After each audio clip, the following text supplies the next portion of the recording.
Welcome back to A People's Guide to Publishing, maybe episode 54, we don't know. I am your host, Joe Beal, founder and CEO of Microcosm, the autistic publisher, and the author of A People's Guide to Publishing. I'm Faith Harper. I'm one of Microcosm's authors.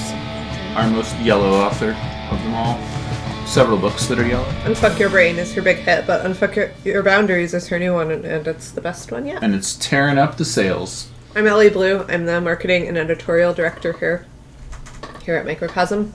Today that meant that I did a lot of data entry. Oof. It was awesome.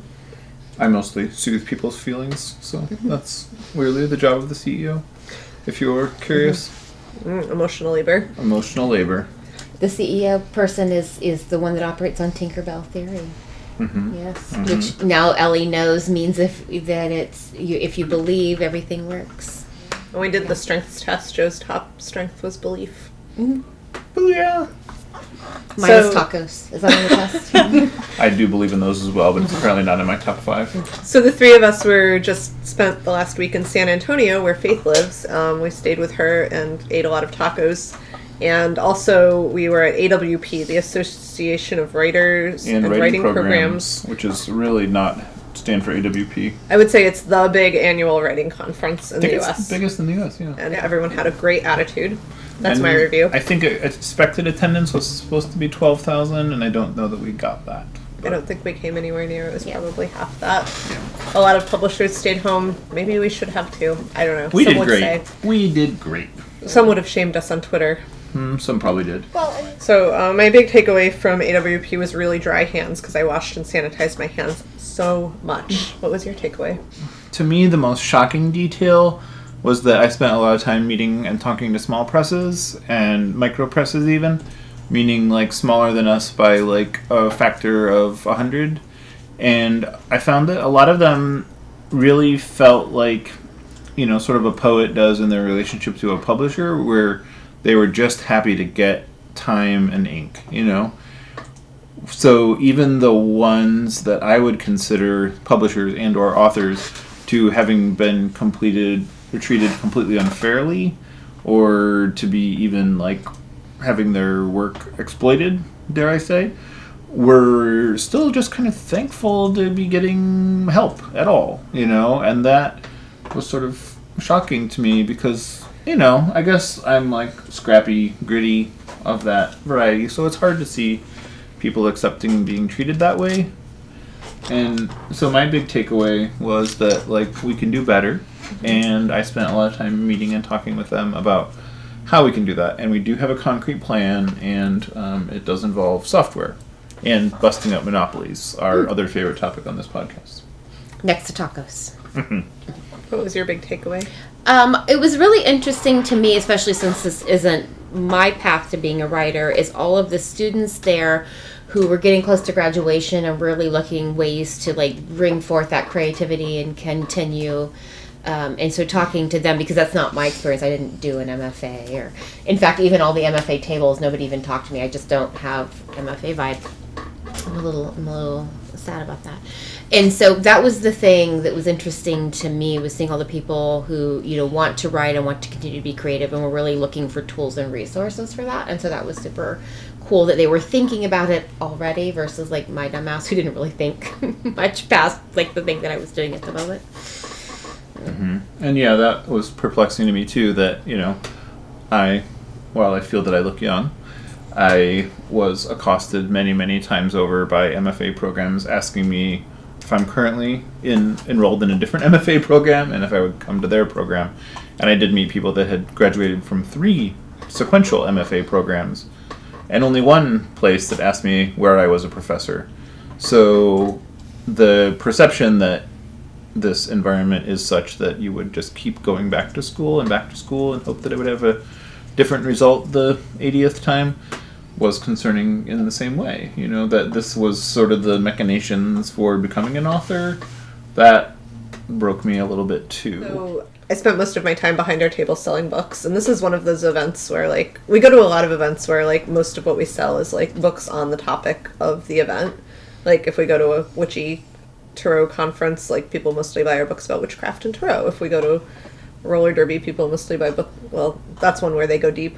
But if we go to like a punk festival, people mostly buy the books about punk, and this is one of those rare events where people like go really deep. They aren't just buying the books about writing, they're also like finding the obscure thing we published 20 years ago that's someone's handwritten travelogue, or a book about punk music, or a vegan cookbook, or a book about queer rights or mental health. And because I really wouldn't expect that of this event. I would expect people would mostly be like writing, creativity, and unfucking my brain. That's all I care about. Yeah. So I guess my takeaway from that is like people who are writers or want to be writers like just have a lot of curiosity and want something more, like want more meaning from the world, and what is being offered by maybe some of our fellow exhibitors at the event, like by MFA programs and by like the industrial complex, the literary industrial complex that's growing up around this like dream of being a writer, is so narrow compared to like the scope of what people want. And you can kind of see it when you're like walking around and you're seeing the covers of the literary journals and all that. It's like lots of beautiful art, but not like necessarily a lot of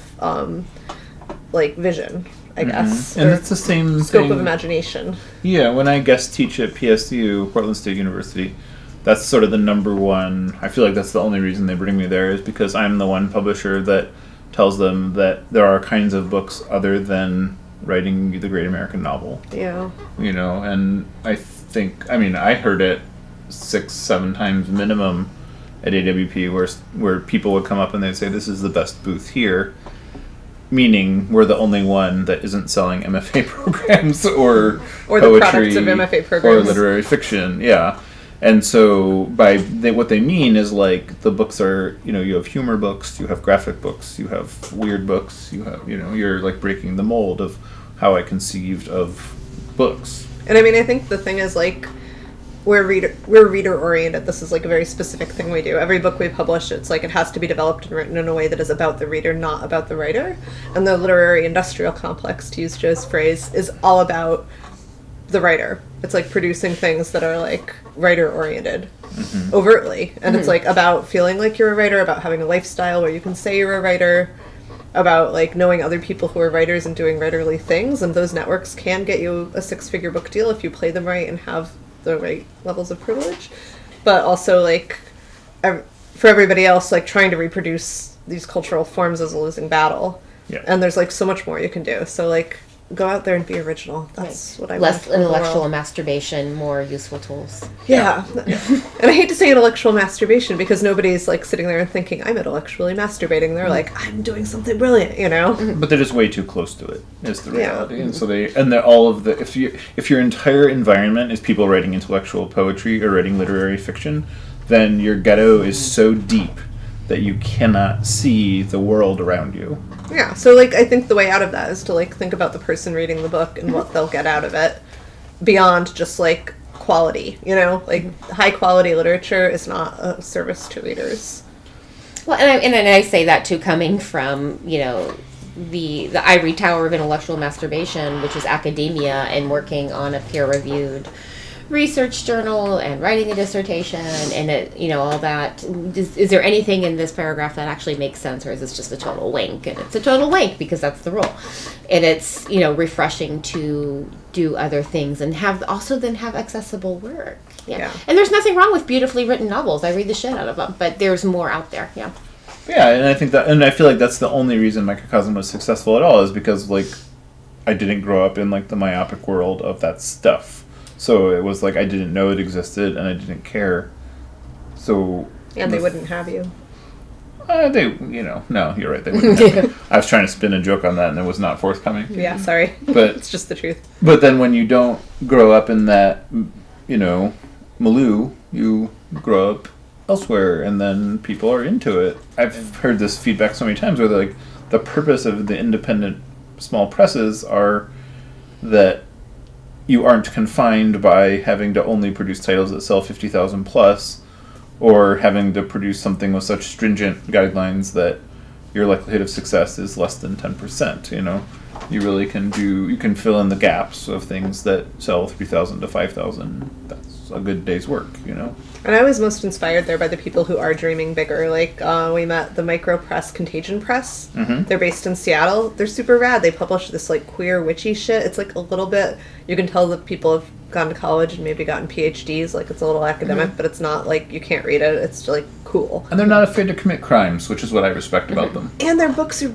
beautiful, and they make them themselves. They also have a print shop in their basement and a bindery, and like, I don't know, they're just, I feel like they are looking beyond the boundaries of what most of us unconsciously think we can do, and they're like doing something that's so true to themselves and so true to what their readers want. And I watched people just magnetically be drawn to their table. Yeah. And they also had hustle at the conference in a way that I thought was really appropriate. Speaking of boundaries again, like they were coming up like, hey, we're here, and if you're into this, we're over there, come say hey. Like, it didn't feel like the people like, my book is brilliant and it would be brilliant anywhere, and y'all are just dumbasses that don't understand my brilliance kind of pitches. And you're like, I guess so. I met one, I don't remember the name of the company, but they had started a publishing company at the same time as they started a publishing podcast, and they were publishing their own books and interviewing other authors. You go to these events and people are wandering around, pitching themselves or pitching, their product or whatever. And there are, people that are doing it in this, like, my book is amazing and you should buy it and you should buy it immediately and it would fit in any catalog because, like, I just, like, look at my halo. And you're like, really, bro? And they didn't do that. They came up and they're like, hey, we're here and we're queer. Or they came up and they said, hey, we're doing this thing, and we ended up showing up anyway, and we're over at this table. If that's your vibe, come say hi. And they were, like, respectful of people's time and boundaries and energy, and weren't presumptive and weren't ego-driven. They were just like, you're cool, I think we're cool too, like, let's hang. And I liked their vibe, and I think that's what was attracting a lot of people to them, is they had this way of being there and, selling themselves in a way that didn't feel like they were, showing up at your door, like, wanting to talk to you about their Lord and Savior, Jesus Christ. Yeah. I guess my final thing that I got from AWP was, like, the power of people banding together who have things in common. Like, we were right next to Haymarket and PM Press. Or actually, we were originally next to Haymarket, and PM Press moved to be near us, and we all have kind of a similar niche in the sort of, like, mostly nonfiction books for radicals. And that made us a very attractive part of the room. Even though we weren't in a very prominent part of the room, we actually got more foot traffic than people that were nearer the entrance, because there was just, like, so much visibly going on, and it was putting out the bat signal to the right people. We were also right by the bathrooms, and so people were walking to go to the bathroom, and they're like, I'll be right back with my wallet. So that was helpful too. Everybody Table near a pee. Potty, yeah. All right. And oh my God, if you're doing an event, have gender-neutral bathrooms for people. What the fuck? It's 2020. Thank you, Faith. 2020. 2020. AWP did. I'm just saying, but not everybody does. Yeah. Which apparently we still have to say. This has been A People's Guide to Publishing, maybe episode 54. We're not sure. Something like that. I am Joe Beal, the autistic publisher, author of A People's Guide to Publishing, and your host sometimes. I'm Elly Blue. I'm the marketing and editorial director of Microcosm, and I think when Joe says he's the host sometimes, that might be a dig at me for being bossy, but I'm proud to be bossy. Boss it.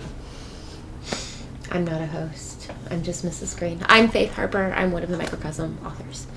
Thank you for listening. Thanks for joining us once again. Please send your questions to podcast@microcosmpublishing.com so we can answer them on future episodes.